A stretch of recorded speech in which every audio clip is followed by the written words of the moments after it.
So, I mean, look, those were really well controlled, really good range of motion, full lockout reps. What could Brian not do with the 80s? Bicep curls easy, laterals almost certainly, decent technique. Good God.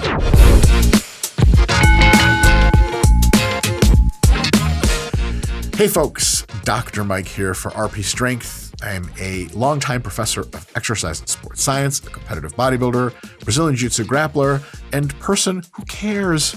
Well, I've actually been accused of caring too much, though technically I believe that is in one of the lower courts, and if the accusations hold up, we'll be going to the Supreme Court for that one. But unless we do, the person who has focused my care for me today is Mr. Brian Shaw. No relation to Mr. Nick Shaw, CEO of RP, but don't all white people look kind of the same? Though not really, because Brian Shaw is like 6'8" and like 440 pounds. Probably in the conversation, no, probably in the actually holds the informal title of the greatest strength athlete of all time, I think. Definitely the greatest strongman competitor of all time if you measure out all the things that need measuring, and in the conversation for the strongest human being that's ever lived, with other people like Zydrunas Savickas, of course. Let's take a look at how Brian trains and see what we can pick apart. Now, Brian has an excellent YouTube channel. I highly recommend you subscribe. Tons of fun stuff on there. But a lot of stuff he does on there is kind of, for funsies stuff. We have some videos of his today we're going to look at for actual strongman training and maybe a couple oddball inclusions here and there. So let's do oddball things and comment about another grown man and how he does things. This is where we're at, folks. 3, 2, 1, hit it. Set, go! Man, damn, that guy can move. That's scary. Scott, imagine him running at you like that. Nah. Grizzly bear coming at you. Yeah. Okay, so I wonder how heavy these things are. I'm inclined to believe all of these implements are over 100 pounds, probably in the 150 plus range. So just watch how Brian handles them. This, again, 6'8", 440. There's nobody in the NFL this big or this strong. This is a real trip to watch a human do these things. Yeah, whatever, I just run with that. Okay, so that's definitely hundreds of pounds based on how he's holding it. That's quick, let's go! Oh, it's your average medicine ball. JK weighs like a trillion. Nice! Let's go, let's go, let's go! You're moving, let's go! Speed! Finish! Beautiful. 19-4. Well, I got 19-3, but it's Brian's second or third time. The really cool thing about event training is that it's fun if you have access to the events, and it makes you acutely better and really prepared for the actual competition you're going to have. Shaving a second or two here and there off events, learning exactly where to put what step, how to transition, how to breathe, how to pace yourself, how to not pace yourself, because you're like, dude, this event's so short, I can just gas it the whole time. You might not know that until and unless you try it, and you probably won't figure it out after time number one, that consistently, once a week, twice a week, coming back to events, be they heavy if you're recovered and really want to test the limits. You're not trying to get stronger from these events. You just have to test them heavy because that's how they're going to be in competition. And light if you want good technical practice, if you want a brainstorming session of how to move, if you want to work on your speed a little bit more in your transitions, and if your recovery's impinged a little bit, you're like, dude, no heavy farmer's walk today, but I'll do some light walks to work on the turns and everything. If you're doing that, let me make something really clear to you guys from a sports science perspective. 90%, a little less, a little more, something like that, of what makes Brian Shaw is him lifting weights in the gym, doing presses and pulls and rows and squats and training shoulders and arms and chest and all of that stuff. Gym training is the core of strongman sport because it gives you that strength and size generally. The 15%, 10% or so part of strongman sport that is event training allows you to take those general hugeness and strength qualities and teach yourself, teach your body to execute with them as weapons as effectively as possible on the actual strongman equipment themselves, on the actual events that you're going to be potentially tested in. Even though that's only 10%, it's an important 10%. I would use the icing on the cake analogy for this. People say it's just the icing on the cake, but like, how many of you guys eat cake with no icing? Like, that sucks. Where the hell is my icing? Who didn't make my cake right? Line up all the employees, just start firing people at random until someone just starts crying. Like, you're extra fired. And the rest of you who got fired already, you're still fired. I never take my word back. That's how I would run a business if given access. Luckily, Mr. Nick Shaw won't let me do that. But on a serious note, icing is really important to the cake. It makes the cake whole. It makes it presentable. It makes it delicious.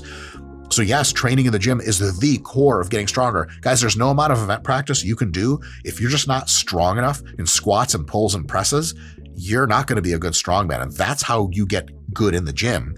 On the events, it's that last bit of icing on the cake, but it's an important part and critical to being a modern strongman. One of the things that Brian Shaw brought to the sport is I am actually not a strongman sport competitor, not a strongman sport dreamer, but this is maybe one of the only sports in which I'm like moderately a fan. As you guys can see, my relationship to all sports is written on my t-shirt today.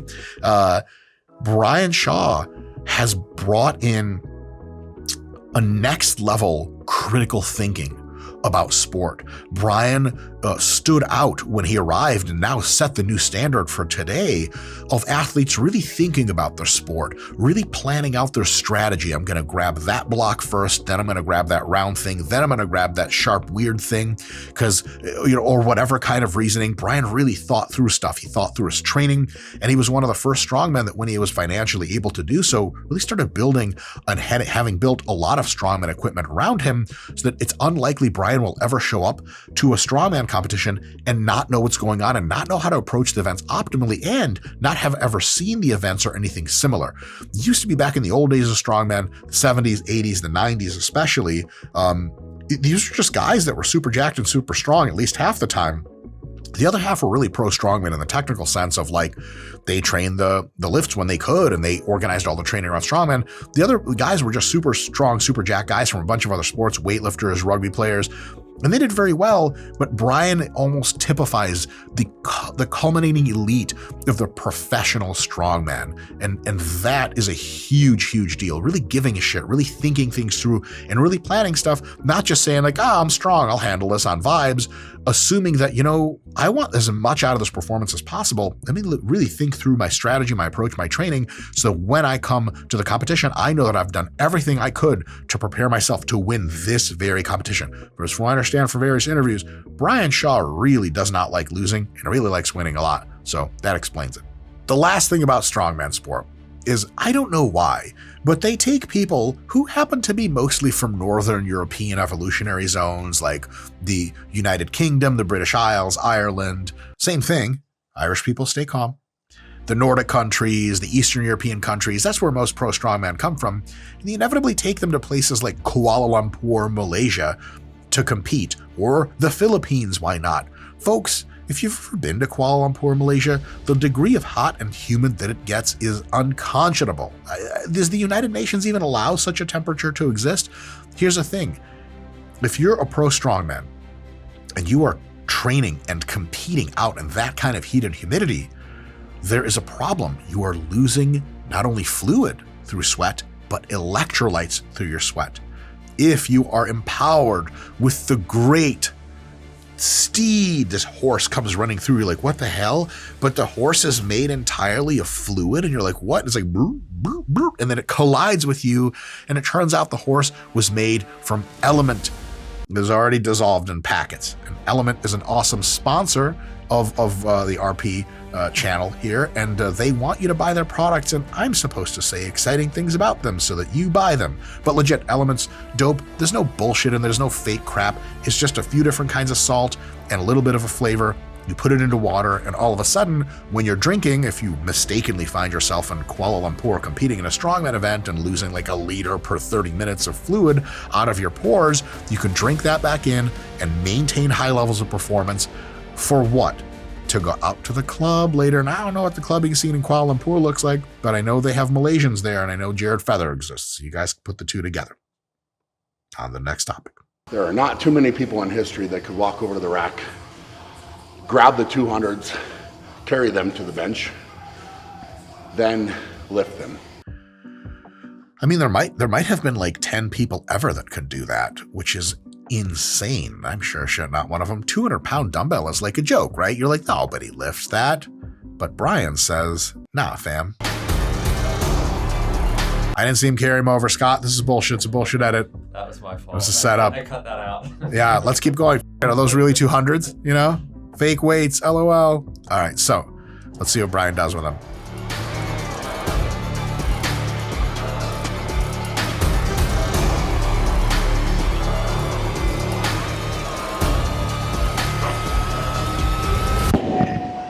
I'd say they look like 80s. They look like 80s. What could Brian not do with the 80s? Wrist curls, yeah. Lateral, almost certainly. Decent technique. Good God. Bicep curls, easy. Good God. Scott, could you imagine you walk into the gym and someone like Brian is strict curling the 80s and 2-arm dumbbell curls, and you're just like, You just walk back out. I must have gone to the wrong gym. So, I mean, look, those are really well controlled, really good range of motion, full lockout reps. What did he get, like 6 or something with the 200s? That's nonsense. I mean, that's a completely categorically different level of strength, but let me say something about that really quick. A lot of people look at the really heavy dumbbells and they think the way I get stronger is challenging myself to lift heavier dumbbells. I'll lift, the 80s tomorrow for a set of 6 maximum, and then, next week I'll try the 90s. The thing is that when you try the 90s, you might get a set of 2, and you're like, all right, 2. But what is that actually training at that point? In order to get the strongest you can possibly be to handle the heaviest dumbbells, you have to get bigger and then stronger using best practices, and then you can parlay that into any gym lift you like, and just a few sessions of dumbbell inclines or dumbbell flat presses later, your technique is very good and you're really expressing your true strength. So the best way to be able to train to lift a huge amount of weight in incline dumbbell presses and flat dumbbell presses, for example, is to do barbell work, machine work, and dumbbell work in a variety of rep ranges, anywhere from sets of 5 to sets of 15 if you're really focused on building the kind of size that translates to strength the most, and just size overall sets of 5 to sets of 30. And then as you build your strength with multiple exercises for multiple months, you do some dumbbell pressing and really focus on it as the first exercise in that 5 to 10 rep range to set some mega PRs. That's how you're going to have the best time of it. What you don't want to do is say, okay, I want to get to be the best dumbbell presser I can be. I'm just doing dumbbell work for months and months and months, and I'm always trying to challenge myself with limit weights every single workout. I'm always trying to push to higher and higher dumbbells, not by gradations, not like I'm going to slap the magnetic weights on there and get the 92 and a halves going, like 90, 100, 110, that's fun. It's doing dope ego points, but the way you get from 90 to 110 isn't just deciding you're going to do them some days. It is mostly putting in the work on machine and barbell and dumbbell chest movements and tricep movements until your chest and triceps are so big and so generally strong that when you start on the 90s in a few months, you're like, dude, I can do these for 12. Then you start on the 100s that next week. You do them for sets of 6 to 8. After a few weeks of the 100s, you peak at 100 for 11. That's an awesome PR, and that means a few months of really good dedicated basic all-around chest and shoulder and tricep work later, using again a combination of machines and barbells and dumbbells. You again weave in to some dumbbell presses. Maybe then you take the 110s for a ride and you'll start out with 5, and eventually after several weeks you hit a PR of the 110s for 8. Notice most of the work wasn't even done with the actual dumbbells themselves. Your overall bigger muscle size and bigger strength that you gain doing everything for months beforehand is allowed to fine-tune and express itself with that last cycle of dumbbell pressing that you do. So if you want to be the best dumbbell presser in the world, and I know that this is the thing people are going to tune into because holy shit, you guys ever been to the average gym? Every dude over 18 has a 50% chance of being that guy. It's like, looks like the 95s are broken. You're like, yeah, that sucks, man. Like, gonna have to go to the 100s. Like, isn't your PR 80 for 4? Like, live or die today, brother. Like, is there someone watching you do this that when you do the 110s for 1.5 and scream a bit so you get assistance on the next 2 reps, some woman drops out of the ceiling with vagina first and covers your face in that gooey goodness? That would be sweet, but it's unlikely to be happening is what I'm trying to say. But if you want to get to big dumbbell pressing wherever that takes you, Pussytown, USA, well, now you have a scientific approach to do it. You can use the RP Hypertrophy app. You can not use it. Just keep cell phones away from moist areas, otherwise they tend to break. Scott? I learned that the hard way. the 3 generations of iPhone we had to throw down the toilet. Really, what he was doing with them was close to the toilet already, but I'm saying too much. Folks, there is still more video to come, but if you want the extended edition of this video, the extended edition of every other exercise science video we've ever put up, and tons of awesome content for just a low, low price, you can get in the link in the description and join our members area. And that's going to be awesome because it's more money for us and more fun for you. I guess that works. Hey, but there's more fun ahead for totally free. Stay tuned, and we're going to be getting right back to this video right very now. We're gonna go 10 sets of 2.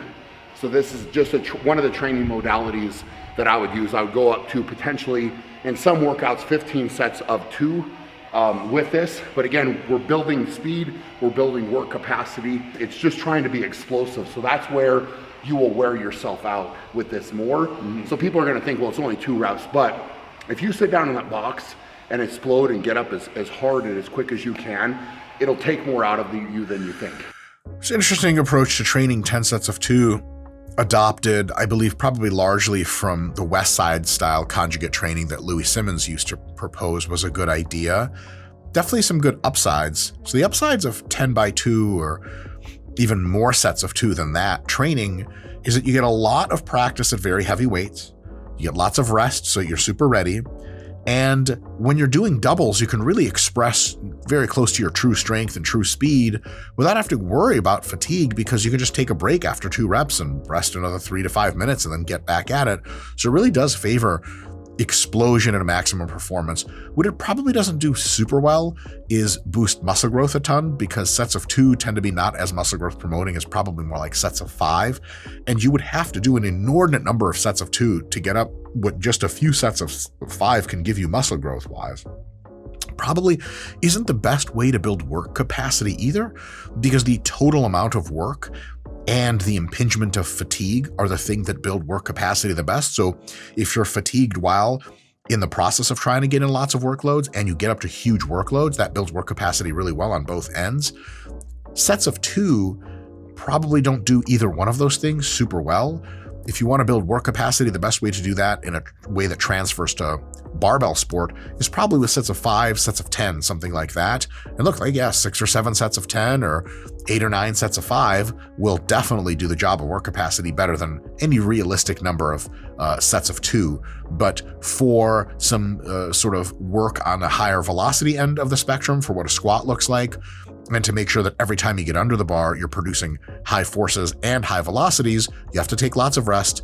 Do you really need lots of volume like that? 10 sets? I would say probably in most cases, no. Maybe Brian has a good use case for it, but the vast majority of folks out there, such as yourself, probably should be sticking to like 2 or 3 sets of 2 for real power and explosion type of training, of which you never really need much of a dose at any one time. You're better off doing higher frequency, like training it 3 or 4 times during the week, than doing it once a week and doing something like 10 sets of 2. Or if you're doing 10 sets of anything, it should be 10 sets of 5 to 30 repetitions in hypertrophy moves, or maybe 5 or 6 sets of 3 to 6 reps in the basic strength range. 10 by 2 is just kind of like a little bit too much volume paired to that level of relative effort and paired to that level of low per set volume. I don't love it, but it definitely has its use cases.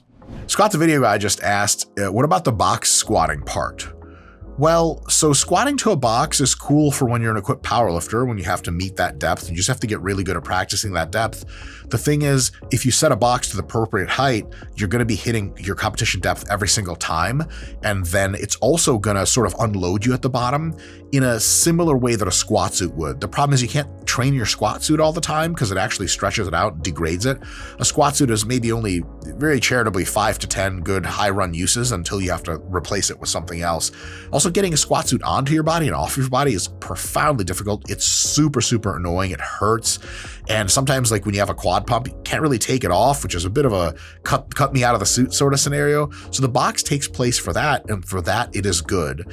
For some sporting contexts, especially if you're working on explosiveness through that mid-range of the motion, then box squatting is really good. For most muscle growth contexts, box squatting literally misses out on that high tension at the deepest stretch.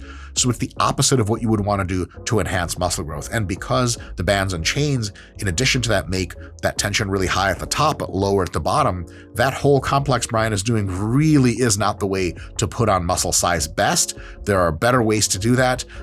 If you just take the squat, for example, a full squat all the way to the bottom of the high bar position, and that bottom part going as deep as you can and spending about 2 or 3 seconds extra at that super, super deep depth with the quad tension activated, that's probably how you get the most jacked from squats. And actually, you might not even have to lock out. You can do each rep to about 2/3 height and then come back down. That sequesters metabolites. It makes more of the tension applied in that lengthened position.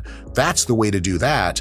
This is preparation for part of a general sport prep in which it may very well have its uses. But for just getting jacked and strong at home, I would say the box, the bands, and the chains all need to go. You have a barbell, you squat it nice and deep for sets of 3 to 6 if you want to get strong, for sets of 5 to 15 or 5 to 20 if you're a psychopath, if you want to get jacked, and then all the other leg work will come from other machines and other ways of doing things. Log press.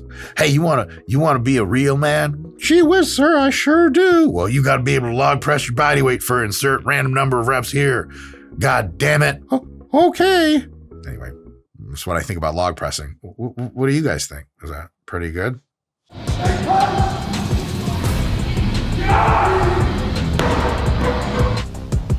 Dope. Cool. So a part of the log press that's tricky is the lockout. It requires producing insane amounts of force under not so ideally stable situations. And thus you can see Brian here for his accessory work doing interesting left the deadlift bar. As you get so strong, you put the deadlift bar on top of the rack. Scott, who put that up there? How do you even put that up there? Who's strong? Oh, you have to have Brian around to be able to do that for you. Is it, Brian, can you put that up there? Thank you. He put that up there. He's got it banded and with weights, and that makes it unstable. And also it's front to back unstable because it's the fucking hex bar. It can go forward or backwards super easily. Now he needs to work on generating plenty of explosion, really following through that lockout under the situation of low stability. This is a great way to do that upper accessory work, multiple sets of 5 or something like that, when you don't have the fatigue tolerance or room in your program anymore to actually continental clean load and then push that whole log press. So a really cool part about accessory lift and strength sport is we can take this whole lift, and the whole lift is great. You should be doing that a lot, but remove a couple of components from the whole lift that we're not trying to train right very now and just focus on the one we are trying to train. This is an excellent example of that.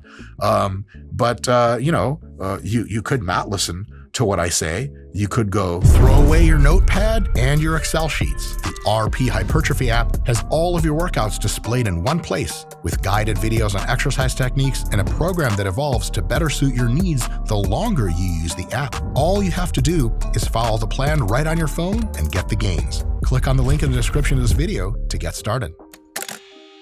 All right, folks, that was super fun in a way that makes you feel like you're not a real man, and there are other people who grew up to be truly adults, and then there are people like Brian Shaw who grew up to be extra, more, double, times 10 adults. In any case, Brian's awesome. I love his systematic approach. It's one of these things where if I criticize some folks in the community, I'm like, yeah, that guy's just an idiot. He's just doing this wrong. If I criticize Brian Shaw, I'm usually like, I bet he's thought this through, and at worst has a really good reasoning for this, and at best is completely correct, and I'm totally wrong. So everything I say in this video, please, I hope you would have already taken it with a bit of a grain of salt. As usual, Brian gets mega ultimate respect.